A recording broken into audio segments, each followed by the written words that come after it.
Hey everyone, welcome to the next video on revision for sociology for year 2. This one is on globalisation and media. What is globalisation? Well, it's the interconnectedness of people, the world, societies, cultures, all of the things come together. Sociologists really think that this is mainly down to two key things, technology and travel. So because of an increase in technology and increase and ease of travel, we've become more of a global world, and the world's got a bit smaller. We are more interconnected. The key three things that we're going to look at in this video briefly are: what's the impact on media of globalization? What's the impact on cultures and the people within these countries of globalization and media? And is it a good thing or a bad thing? That's the debate. That's what we need to be thinking about. And that's the kind of thing you need to be thinking all the way through this. Always thinking, who is this affecting and how? And is it a good thing or a bad thing? And who would think that? So firstly, we're going to look at what the impact on media is. So because of globalization, we've got an increase in consumption. So we've got more people out there who are able to consume the media that we produce. Marxists would argue that we've got now a bigger consumer base to sell our stuff to sell our media to, and to use media to sell our goods to. So there's a greater consumption. More people can watch your shows, more people can access your site, more people can buy things from you. There's also greater demand and also greater needs as a result of this. So what media companies have had to think about really when it comes to globalization is, great, one, more people want our stuff. There's more people who want media. And when they get it, they want more of it and more of it. They need to access it. So brilliant, let's keep producing these things and let's push them out there. In terms of needs, that means also that there's more cultural need on the media. So people want to see more of their culture. So what we've seen recently is, as a result of globalization, and remember, globalization, we're talking about changes to migration patterns as well, is that the media have really had to take on board the diversity needed within their product. So we think about TV programs and how there's a need for a more diverse cast. We need more representation of Asian actors. We need more representation of Black. There's been quite a lot come out recently as well about who the actors are who are portraying these people. So when it comes to ethnicity, it's a little bit clearer, because if you have a Black character, you would have a Black person playing that character. But also we could talk about this in terms of the spread of awareness of homosexuality, for example, and the need for more involvement of characters that represent the diversity of the world in these programs as well. So there's greater demand, i.e. we want more of it, we want to see more of this, we enjoy it, give us more please. So that puts a demand on the media producers, but also on the needs as well. We are selling a product to India, to China, Australia. What is their culture like? And what are the things that they want and they need?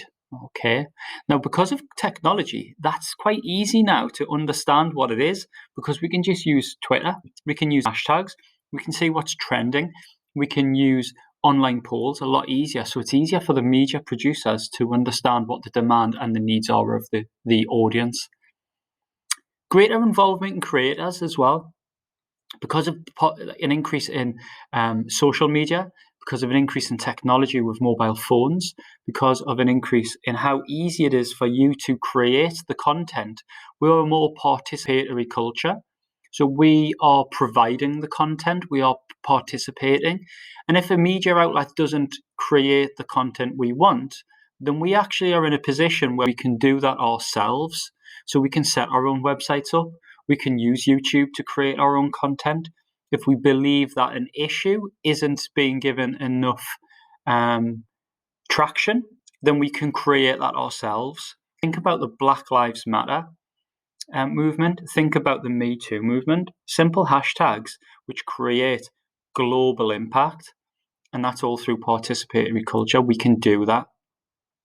It's also created a global village as well in terms of the media. So the media is now not standalone, it's actually on a worldwide scale, and it's created the ability for us to access media 24/7.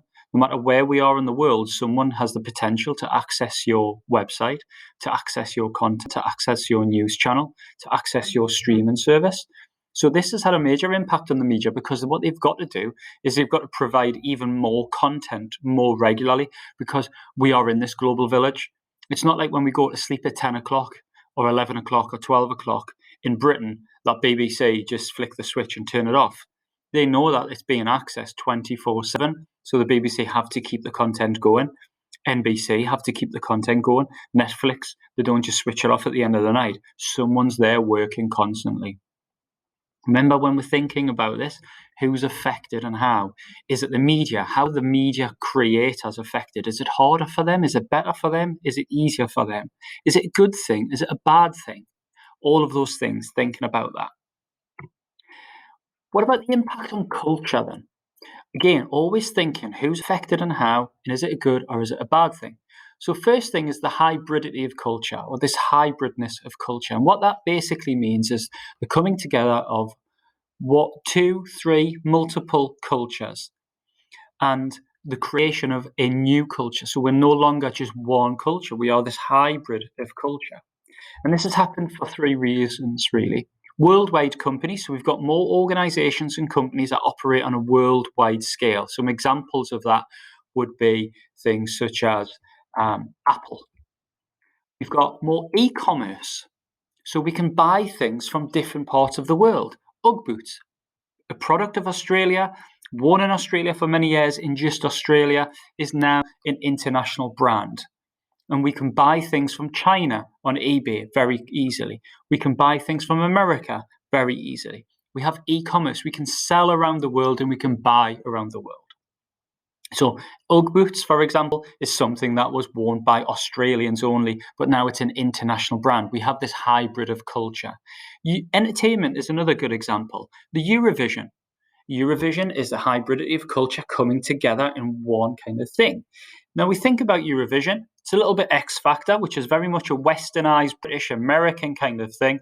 But within Eurovision, we've also got cultures such as Russia, and they have their own specific type of cultures, beliefs, norms, values. We've got Australia now take part in Eurovision. Now, unless I'm mistaken, I'm sure Australia is not in Europe. They take part in it as well. So we've got this coming together. We've got this hybrid of culture. So we're now classed as European rather than British or Romanian or Turkish or Russian. We are seen as European. So it's coming together of these hybrid cultures. And the picture that was up on the screen before, that's a really good example. So we've got someone using, although an antiquated mobile phone, but very traditional in their culture, but using more modern technologies because there's a hybridity. The other thing about impact and culture is the idea of popular and high cultures. So we've now got a merging of popular and high cultures. There's a separation. So if you think about high culture is very much for the middle and upper classes. This is opera. This is going to the theatre. This is arts, going to galleries and stuff like that. But actually, because of globalization and an increase in technologies, we've got more access to this. So we can go onto YouTube to watch an opera now. We can go onto Sky, onto TV, and we could look at Channel 5, and a second after Channel 5, we could be watching Portrait Artist of the Year on Sky Arts. So we've got this coming together of popular and high culture. It doesn't matter if I'm from a council estate, I can get into opera. But all equally, popular culture is becoming even more popular through the use of social media and stuff like that. We've got, and I'm not saying that they shouldn't, but it hasn't in the past. The football is a working class sport. It was set up as a working class sport, and we could argue it's no longer a working class sport because of the cost of it. But we've got members of the royal family. We've got prime ministers who are coming out and they are talking about their football teams. We've got the next king of Britain, of the Commonwealth, wearing baseball caps. And that is a popular culture item, but we've got people who are technically in high cultures accessing this popular culture, so it's becoming even more popular. Okay, the impact on culture as well is maybe seen as a more negative thing. So we're going to look at cultural pessimists on the next slide and Marxists, but we've got this idea of cultural imperialism. Now, because of globalization and the spread of ideas and technology in a lot easier way, some theorists believe there's this idea of cultural imperialism, this dominant culture, and this dominant culture is definitely a westernized, and you could even say an Americanized culture. So we've got Ritzer, who talks about McDonaldization, and this is the idea that McDonald's is seen as a symbol of power. That golden arch, the M, are seen as a symbol of power of westernization, and it's spread, and the values of McDonald's have spread throughout the world. Disneyfication as well, and this idea that through the use of media, we are spreading the values of a westernized, Americanized culture and values through the use of cartoons, through the use of films, etc. We can see other examples of this throughout the world. You go to just about any country in the world, in Africa, in Asia, places like that, and you'll see Premier League football shirts, you will see Real Madrid, you will see Barcelona, you will see Bayern Munich football shirts. And it's because it's seen as a bit of a status of power. Now, I've had the opportunity to go to a lot of countries in Africa and Asia. And one of the things that as soon as you wear a football shirt, even if it's Newcastle United and we're crap, they will be like, they want to talk to you about that. And they want your shirt. Can I have your top? Can I have your top? Because they go back to their local villages, their local tribes, their local areas, and it's seen as a symbol of power because it's this idea of that's the best type of culture.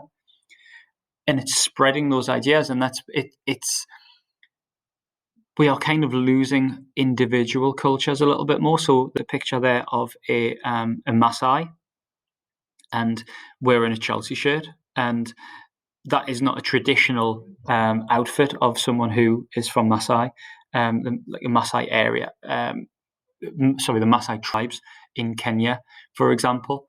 That is not the traditional outfit. It's not the traditional culture. It's not the traditional values that they're showing there. The debate is it a positive? Is it a negative thing? Cultural pessimists see it as a negative thing. What they see is this hybridity, this cultural imperialism, is basically we're putting everybody into the same pot and everyone's coming out the same. There's no individuality, there's no diversity anymore. And this is a bad thing. And, countries are losing their individuality. Individuals are losing their individuality. Marxists see this as only as a way of capitalists selling more product to us. The world is now a world market. You no longer just sell to your local community or to your town or to your country even, but you sell on a worldwide market and you will change your products all because it's a way of selling more and making more money and spreading this capitalist ideology. Philia see this as a positive thing, though. We can now pick and mix our own identity if we link it into postmodernism. It doesn't matter where you're from, you can be who you want to be. So if you are from Benwell in the northeast of England, you can get into rap music that is from the east coast of America. You can dress in whatever way you want to. You can talk any way that you want to.